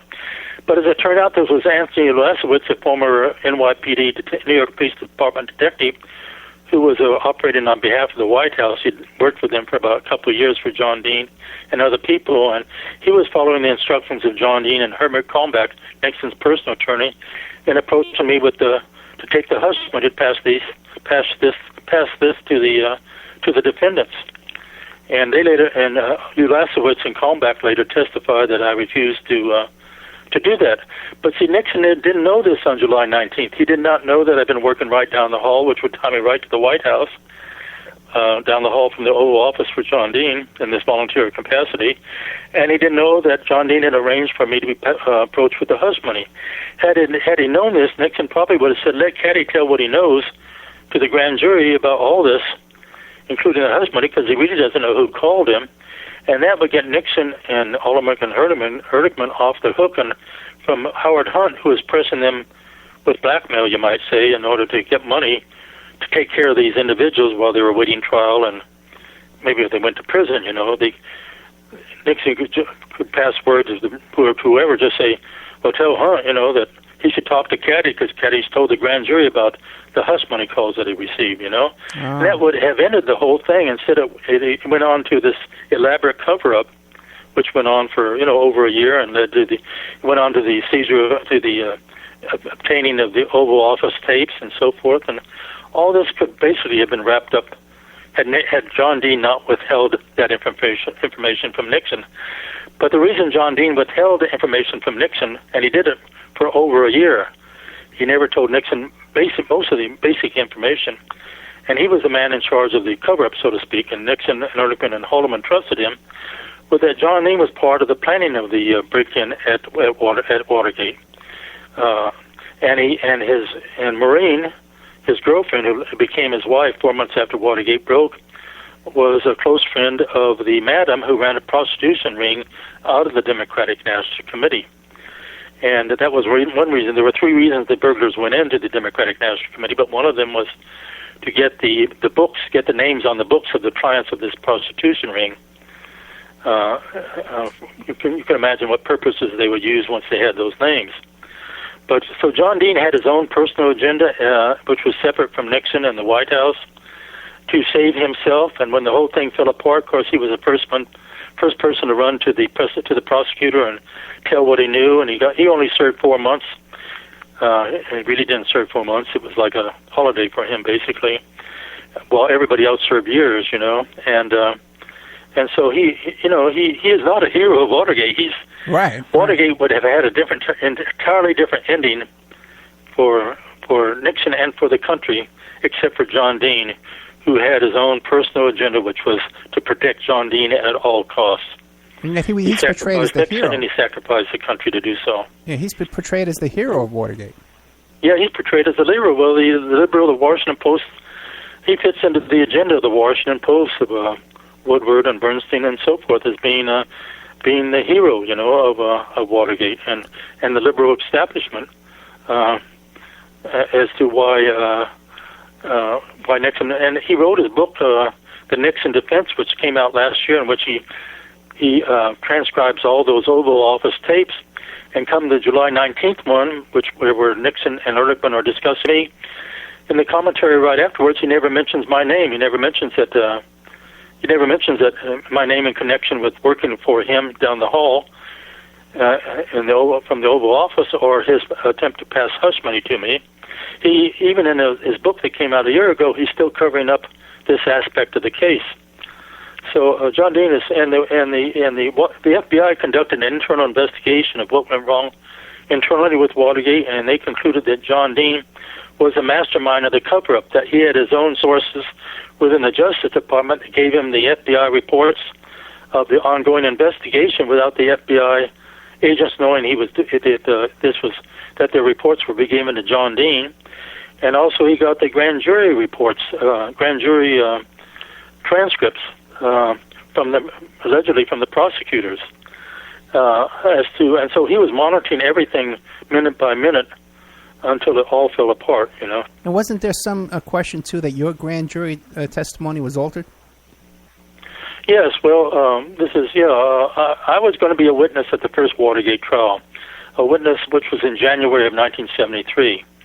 And I was called down by Howard Hunt's new attorney, William Bittman, who was representing him. Bittman came out of the Justice Department. He was a very famous Justice Department prosecutor. I was called to his office with my own attorney in September of 1972. This was 4 months before the trial. And he said, Doug, you're going to be a witness at the trial, and you're going to be called down by the prosecutors to go over your grand jury transcripts. I appeared before the grand jury 5 times previously. I appeared one more time after that. And he said, when you go over your transcripts, he was afraid they were going to weaken the attorney-client privilege. They were going to alter the transcripts to weaken it because they knew that they had screwed up the case, basically, as what they had done to me. They knew they had messed up their case and they could lose it ultimately on appeal. So he felt they would alter my transcripts to benefit themselves. And I did go down there and I found one alteration in the final transcript of July 19th. And I went back. We went back and told Bittman that there was an alteration, but my attorney at that time said we cannot tell you what the alteration is. We cannot disclose what the grand jury transcript alteration is, but we can tell you there was an alteration. And so there was an alteration, but can you tell us what what happened? Of course, what happened was Dorothy was killed, and in that plane crash, the mysterious plane crash, which a lot of people, Chuck Colson said, "Oh, now they've killed Dorothy. Now these people have killed Dorothy." He was convinced that Dorothy had been murdered, and a lot of people still wonder about this, the way that plane crashed in Chicago. I mean, it was just a commercial flight that just went down at the Midway Airport with all these people on board. But now Dorothy was CIA as well, correct? Yes, she was. She and Hunt had met when they were both in the CIA. She was a full-blooded Blackfoot Indian, as I understand, Blackfoot tribe, and she was actually a very brilliant woman. She was very savvy, and she had argued very vehemently with, if you read St. John Hunt's book, A Bond of Secrecy. St. John is Howard Hunt's son. He wrote a book about 2 years ago called A Bond of Secrecy, published by Trine Day, in which he says that his mother argued before Watergate broke. She said, do not do this burglary, do not do these things. These are terrible things. Do not. She argued vehemently with her husband and said, it's a foolish thing, it's stupid what you're doing, do not do this. But he ignored her, and she was the one who was savvy enough to realize, but of course neither of them knew that it had been a setup, that someone knew in advance what was going to go down, so they that Hunt walked into a trap, but she just thought it was a very foolish idea to go in there. Yeah, I had St. John on the show. Now, what about the theory that perhaps she was carrying hush money on the plane with her? Well, I think there has been, she had $10,000 and maybe more, and it's probably somewhere in the Watergate investigative reports, but I've never been able to actually pin down the reason why she was carrying that money to Chicago. I really don't know why. But she was carrying money. There was a purpose for her carrying that money. I think, once Watergate broke, she felt, well, I have my family. I've got to protect my family. I've got to keep my family intact, and so she supported her husband in what had to be done. But she was a very savvy person, and it was a great tragedy, a great tragedy that she died. And when the plane crashed, the FBI was on the scene within 30 minutes? Yeah, a very large number of FBI agents were there within 30 minutes. And then I believe that someone involved in that investigation was appointed to the head of the FAA, perhaps? It was the next day? Yes, one of Nixon's aides, Yeah, the next was appointed. And because, what was happening during that period before that was Hunt was pressing the White House for the hush money. Right. The hush money was, this sort of wraps up the hush money here, because at the first Watergate trial, Hunt pleaded guilty. He pleaded guilty because William Bittman, his new attorney, said convinced him to plead guilty. Of course, he was a broken man. He didn't take, too much persuasion to get him to plead guilty once Bittman laid out the alternatives, But Bittman had his own agenda because Bittman took the hush money that I turned down. And once my attorney and I told Bittman that there had been an alteration in my grand jury transcript, Bittman thought, well, we don't know what goes on in a man's mind, but I think what happened was he thought, my God, if Caddy testifies at the trial and discloses there's an alteration in his transcript when under my questioning, it will come out that this leads to the hush money and will lead to me accepting the hush money that Caddy turned down, and I'll incriminate myself right in open court. So he convinced Hunt to plead guilty. And so that never came an issue because Bittman was not at the trial and Hunt was not having pled guilty, was not on trial. The only people and the Cuban Americans followed him. The only two people on trial in January were McCord and Liddy. At that point, Silbert, the prosecutor, was very confident that nothing would come out that would incriminate anybody else in the White House because it was just Hunt and Liddy, and would not go any higher. In fact, he told the press, it's in the Los Angeles Times, he said, there's no one else involved, and in this case, it's just, and now it's just these two individuals, Hunt and Liddy, when, of course, we know there were other people involved, primarily, of course, John Dean, Now, what do you think the motive was for the break-in? Beg pardon? The motive for the break-in. Yeah, well, the motive for the break-in, there were three reasons for going into Watergate. Three primary reasons. Okay, one was a bug was not working effectively, and they had gone in some weeks before, in the first burglary and planted a bug, and that's what Alfred Baldwin, who was in that situated in the Howard Johnson across the street, was supposed to be listening to a wiretap of a bug that was in the Democratic National Committee and transcribing what he heard. He's the fellow who spotted the arrest across the street when he was in Howard Johnson and saw the arrest taking place and alerted Hunt and Liddy. But the bug was defective, and so they were going to replace it, and that was one reason. The second reason was to get these books on the prostitution ring that was being operated out of the Democratic National Committee. And the two people that were very concerned about this were John Dean and Jeb Magruder. Jeb Magruder was the number 2 guy in the Nixon campaign, and Magruder's name is in the book. Phil Stanford, I think you said you interviewed Phil Stanford, who wrote White House Call Girl. Did you mention that? Absolutely. St. John Hunt, Phil Stanford, and also Jim Rothstein, and all these stories confirm each other. Okay, and so so Phil Stanford said that it says that Jeb Magruder is in that book. Is that correct? I don't recall. Yeah, so he was one of the people listed as a client of the prostitution ring, and there were other Republicans involved too, a lot of Democrats, a lot of political people, obviously, Now, Jim Rothstein. And so they wanted that, and the last reason they went in there was there was a belief on their part that there were Cuban government intelligence reports inside the Democratic National Committee that dealt with the assassination of John F. Kennedy. And this was very important to find out what those Cuban intelligence reports had in them, because the CIA, Richard Helms wanted to know, because the CIA was so involved in the Kennedy assassination, as we all know now, as well as Nixon. Nixon wanted to know that too, because he had through a chain of events, he had set up the Kennedy assassination when he was vice president. And this takes a little bit of an explanation, but when he was vice president under Eisenhower, can we take a break now? Can we take a commercial break right now, and we'll get into how Nixon set up the JFK assassination?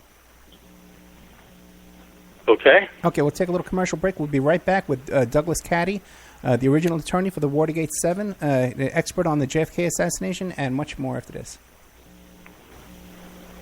And now, a word from our sponsors. Pacific West Bamboo, your premier source for sustainable building material. They provide construction-grade and craft-grade bamboo material for all your indoor, outdoor, and gardening needs. Contact them for event planning and display building as well. 503-839-8126. Or you go to their new website, pacificwestbamboo.com.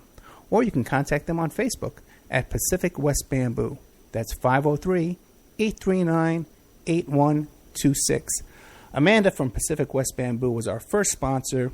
She's been so good to us, so please support her in return. I want to make everybody aware of our new members section at www.oppermanreport.com. You can go there and sign up for a monthly, quarterly, or yearly subscription. You can even purchase episodes one by one. You get full access to brand new original content, new guests, new uncensored interviews, my own investigations and reports, and we're going to be adding sections with documents, images, police reports, either provided by myself or by my guests, or for my own investigations, my own reports. So you can go to oppermanreport.com and you can sign up there tonight. You can start listening tonight. Strawman. I want to mention Strawman. Strawman is a band out of Toronto, Canada. They're good friends of the Opperman Report. They're a trio of guys who share the same mindset most of us here do, and they put that energy into their words and music. So check them out at strawmanmusic.com and drop them a line to let them know that you heard them here on the Opperman Report. We'll be doing an interview with Sean Duffy soon. You can get an autographed copy of my book, How to Succeed as a Private Investigator, by visiting my PI website, emailrevealer.com. We also offer a computer and cell phone forensics. We can recover deleted text messages to uncover infidelity. We offer asset searches, locates, email tracing, background reports, and we can even trace your spouse's email address back to internet dating websites to catch them cheating online. You can reach us at 800-572-9762, or you can email me at emailrevealer@aol.com. New World Mexican Women. Everyone loves the New World Mexican Women, and their line of fine, handcrafted, authentic Mexican jewelry of stone mosaic and abalone stone inlay. In their first book, titled New World Mexican Women, available on lulu.com, they teach you how to make this jewelry, and they have a collection of love letters to their men from their hometown that have immigrated to the United States to find work. They have also published a new book entitled Azuquina to the Rodeo. It's about a young girl that falls in love with a rodeo bull rider, and she runs away with him without telling her family. You can find the New World Mexican Women by Googling New World Mexican Women. And you can ask them about their deals on wholesaling their fine jewelry and all of the other projects that they have going on. If you'd like to have your business or website advertised here and promoted all over the world on dozens of stations every day, give us a call at 800-572-9762 or email oppermanreport@gmail.com. And now back to our show.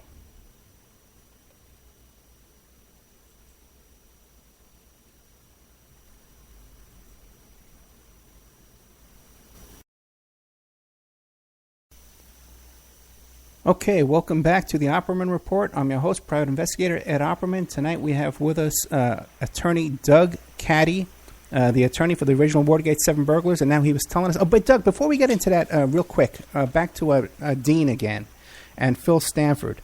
When Jim Rothstein was on the show, and he was very familiar with all the things you're talking about, he was saying that he felt that this call girl operation also included pedophilia and child prostitution, child trafficking. Do you know anything about that? Yes, I would agree with him on that. I think pedophilia plays a big role in politics and in government. Okay, and right now, if you follow what's happening in England, I mean, there's a tremendous scandal that's been going on for 2 or 3 years now. Goes all the way up into the royal family about pedophilia, and it's just as big here and involving just as important people in this country. I mean, our leadership.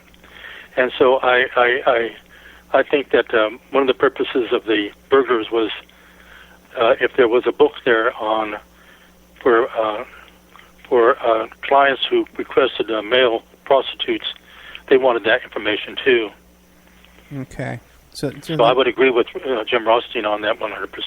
Mm-hmm. Okay, great. Thank you very much. Now back to how Nixon was involved in the JFK assassination. Well, not directly, but right. He set up a chain of events, unforeseen chain of events, and it came about this way. He called Howard Hughes early in 1960, and he was going to be nominated in July of 1960 as a Republican candidate, and the election would be in November. And he asked Howard Hughes to undertake the assassination of Castro, and if he could do it before the election, that would assure his election. But if not afterwards, if it was afterwards, that'd be fine too. Howard Hughes agreed to do this without the government fingerprints on it. In other words, it'd be done through Howard Hughes' organization. And Hughes delegated this to Robert Mayhew, who was his right-hand man. And Mayhew, in turn, recruited organized crime, and the CIA was already on board, and the Cuban-American community. And then, but Nixon was not elected president. It began. The ground was laid, and the training began for the assassination of Castro. It could not be done before the election, but at the election, Nixon was not elected president. But unbeknownst to the Kennedy brothers, this program that had been set up under Nixon continued on for over a year before the Kennedy brothers found out about it, that this training was going on these different locations in Florida and Louisiana and so forth by these teams that had been set up originally under Nixon's orders by Howard Hughes. And then the Kennedy brothers tried to shut it down because it was really out of government control. And what happened was that there was the Bay of Pigs, the debacle, which I think was a CIA set up to really to entrap, force either JFK to invade Cuba or to leave him holding the bag afterwards. And so the Cuban-American community was outraged. He went down there to Florida right after the Bay of Pigs invasion and spoke at that stadium before the Cuban community. But most of the Cuban community in Miami felt that they had been betrayed by Kennedy. There were a lot of Cuban Americans captured as part of the Bay of Pigs invasion. They went captured by Castro, and they went to prison. There was a lot of hatred of JFK, and of course the CIA fanned that too. And so when the Kennedy assassination was being plotted, I think the ultimate plotter of the Kennedy assassination was Allen Dulles, who had been fired as director of the CIA by John Kennedy because of what he had done on the Bay of Pigs invasion and trying to set up Kennedy either to force him to invade Cuba or to be the fall guy for what happened. Allen Dulles, I think, was the mastermind, and the operation was under James Angleton, his number one lieutenant. But there were other people, of course, involved in the assassination, and some of these were Howard Hunt. Howard Hunt was very close to Allen Dulles, and very, very close to Allen Dulles. He worshipped John Foster Dulles and Allen Dulles, and in fact, he wrote The Craft of Intelligence, which was Allen Dulles' book that was published in 1961. That was a widely acclaimed book on intelligence, but it was actually written by Howard Hunt. And so Howard Hunt was recruited by Allen Dulles to be part of this assassination, and he in turn recruited some of the Cuban American community members out of Miami, Frank Sturgis, for example, and Bernard Barker, and so forth, all of whom were his agents in going into Watergate, because they went into Watergate because they wanted to get these Cuban intelligence reports on the assassination. But what I'm saying essentially is that Nixon, when he set up this operation through Howard Hughes, he had no idea that later on that it would work out as it did, that the Cuban American community would be out for blood. Essentially, James Rothstein may have talked about this. He calls it the rule of 8th Avenue, right? Which is where the Americans felt they had been betrayed by President Kennedy and being killed and imprisoned, and so they were out to get even, you might say. I think I'm finding this outrageous that they had this feeling, but apparently they did. Okay, we have to recognize that they did. And so so Nixon started it by at least that aspect, because there were apparently 3 teams in Dallas when Kennedy was assassinated. 3 teams of assassins, all operating independently. And of course, the one that got him was the one right there at Dealey Plaza. But there was another one to get him at he was to give a luncheon address at the Mercantile Mart. And there was a team. If the first team didn't get him, that team would try to get him. And if that team didn't get him, then there was a team at the airport to get him just before he left. In other words, JFK was not going to leave Dallas alive. And I think Jim Rothstein can speak to this more adequately than I can, because the third team was headed by a friend of his who was a New York police detective who was also a CIA agent that Rothstein knew. But so the Cuban Americans were involved. Now, as I mentioned earlier, and we're getting near the end of the hour here, I do want to mention this. Okay. Well, you know what, Doug? We can go further. I do another hour after the show where I take phone calls and stuff, and so you could stay if you want. If you're getting tired, you don't have to. But if you want to stay, I'd love to have you. Okay. Well, we'll see that if I can sort of wrap. I want to make this point here. Okay. And then we'll see what flows from there, okay? Because it's to give your listeners the sort of the wrap up, okay? Okay. To the story, okay? And the wrap up is that, as I mentioned earlier, after Watergate broke, Hunt came to my apartment on June 17th and told me what happened, okay? And then he fled upon orders of Dean, and he fled the city for several weeks. And so I had no contact with Howard Hunt until Dorothy's funeral. Dorothy died in December. That was 6 months later. She died in December, and I went to the funeral, and I got to the church, the Catholic church there, and Hunt was on the other side of the parking lot, and he came over and embraced me. His eyes were all red from crying. He was sobbing. It was a very sad affair.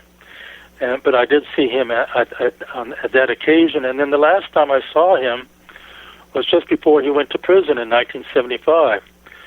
The reason I did not see him in the interval was because I had been pulled before the grand jury and forced to answer all these questions, which I maintain to this day, and do my attorneys violated the attorney-client privilege and the right to counsel, so that if I saw Howard Hunt, had any conversation with him any time after July 17th, I would be forced by the prosecutors or the court to disclose this to the grand jury. So it was to his benefit that he not be compromised by anything. I mean, this goes to the very heart of the attorney-client privilege, why people go to an attorney and think they can entrust these confidential matters to an attorney, knowing that they are confidential, they won't go any further. But Judge Sirica and the prosecutors ignore this and force me to disclose these attorney-client matters, having jailed me first before doing so. And so I just had, it was obvious that I could have no conversation with Howard Hunt after June 17th, after I was put before the grand jury, put it that way. And so the last time I saw him was in 1975. This is 3 years later. He was about ready to go to prison. He had been kept out of prison, so to speak, from serving his term, which is he'd been sentenced to 3 to 5 years because he was testifying before the Senate Watergate Committee and the special prosecutor and all these depositions and all these trials and civil trials and so forth. And it would be better to keep him out so he was available so he could testify rather than have him in prison somewhere. But he called me up and said, well, I want to have dinner with you. I'm going away. And he implied it was like an appreciation dinner, and that's the way I viewed it. In other words, he was saying, I appreciate what you did for me at the original start of the case, and I just want to have dinner. I'm going away, and let's just have dinner, and I'll thank you, And so we had dinner at the Yanchin Palace in Washington, which was a very famous Chinese restaurant there. It's where Henry Kissinger died frequently, and it's where the Cuban Missile Crisis was settled. And when it went out of business about 7 years ago, the Washington Post had an article titled about its closing, about 50 years of secrets to go, because there were so many secrets shared within that restaurant over the years that it was a natural place for us to meet. Okay, so we did meet there, and Howard Hunt probably said he did. I could tell that he thought I would ask him these questions that had all this.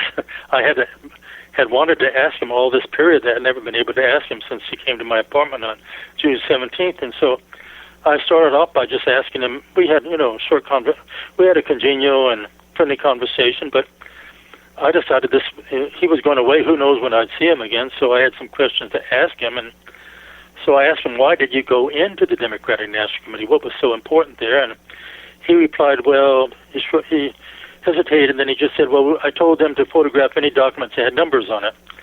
And I said, Howard, that doesn't make any sense. Come on, that's not really an adequate answer. I mean, anything that has numbers on it, that doesn't answer the question. And he just shrugged his shoulders and didn't answer anymore. And then I asked him, well, I was at the first Watergate trial, and on the table in front of me at that trial was all the wiretap equipment and the eavesdrop equipment and the burglary equipment that the police had seized upon and after the arrest. It was on display there at the trial. Of course, Hunt was not there because he had pleaded guilty, and I said it was obvious that you went there you had pleaded guilty to burglary and conspiracy and so for eavesdropping, and that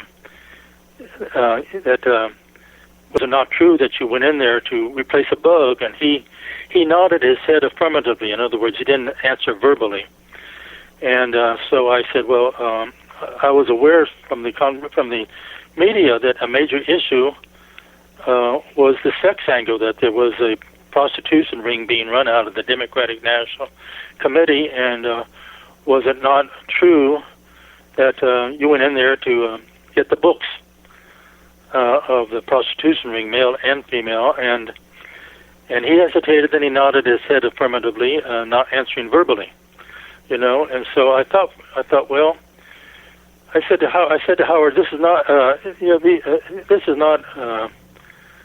these are not enough reasons to go into the Democratic National Committee in the whole scheme of things. I mean, why would you go in there on these things that are they're important, but they're not really worth going in there and such a reckless or risky venture, and he hesitated. Then he said, well, there was another reason we went in there. And I said, well, what was that? And he said that we went in there to get the Cuban government intelligence reports that we thought were at the Democratic National Committee. And I said, well, what would be in those reports? Why do you believe there was something in those reports? Because, when they went in there, the burglars were arrested before they did anything. They had already got inside the Democratic National Committee before they were arrested, so they didn't have a chance to look for the reports or to do anything. They were just caught, But he said, we thought there was these Cuban government reports covered the Kennedy assassination and those involved in the assassination. And at that point, he indicated he would have no more discussion, and that was it. He just waved his hands in front of me, and that was it. And so we talked about other matters before our dinner ended, about his 4 children and where they were and how they were being taken care of, and my own situation and so forth. And then we went out on the sidewalk. This was the last chance I thought. Last chance I might even see Howard, because I might be leaving Washington, and he was going off to prison. I said, well, Howard, why was Kennedy assassinated? What was so important in these reports that you thought it would be worthwhile to go in there and get them? He said, well, Kennedy was assassinated because he was about to give our most vital secret to the Soviets. And that stunned me. I mean, the President of the United States was going to give our most vital secret to the Soviets. And I said that to him. I said, Kennedy was going to give our most vital secret. He said, yes. And I said, well, what was that secret? And he said, the alien presence. And he looked into my eyes. He shook my hand. He said, the alien presence. And with that, he walked away. And that was the last time I saw Howard Hunt. And at that point, this was 1975. I was not a student of the Kennedy assassination. I have told in this interview where I was when the assassination took place. I was in law school, and I got this call when I was working for Lieutenant Governor Wilson. But I had not really followed the Kennedy assassination. I knew there was a lot of controversy about the Warren Report, Commission Report, and these books and so forth.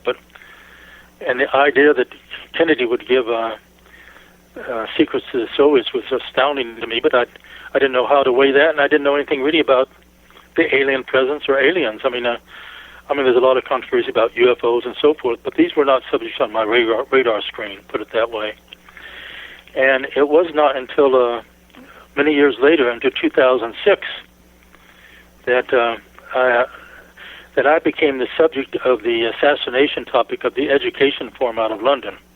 It's the Education Forum is the name of the website, and they have several topics, and one of them is the JFK assassination topic. And they started a topic on me because of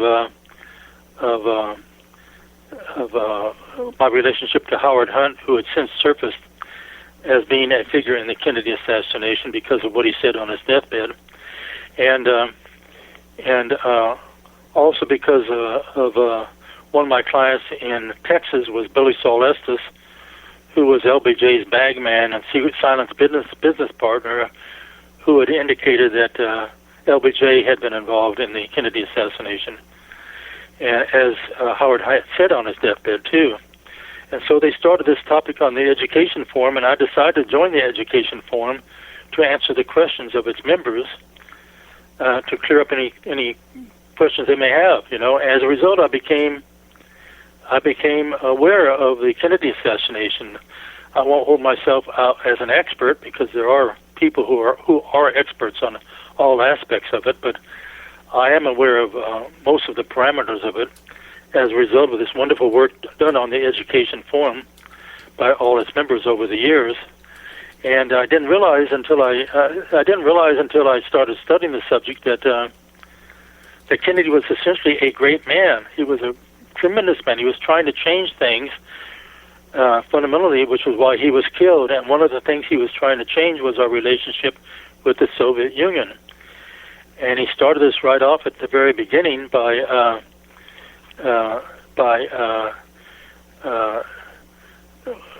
let me explain it this way.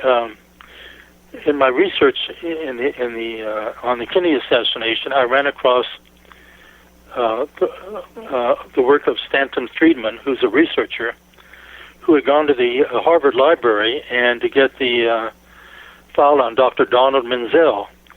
Dr. Menzel was the #1 critic of the UFOs, of aliens, and so forth. He was head of the astronomy department at Harvard. He was head of the observatory. He was recognized as the authority. And whenever these issues came up about aliens or the UFOs and so forth, the media would always run to him, and he would say, "This is nonsense. There's nothing to believe in. This is all nonsense." But so Friedman was interested. So he went to Menzel had passed, and he went to get his file that he had left at Harvard University. And he was perusing this file when he came upon a folder that was labeled JFK.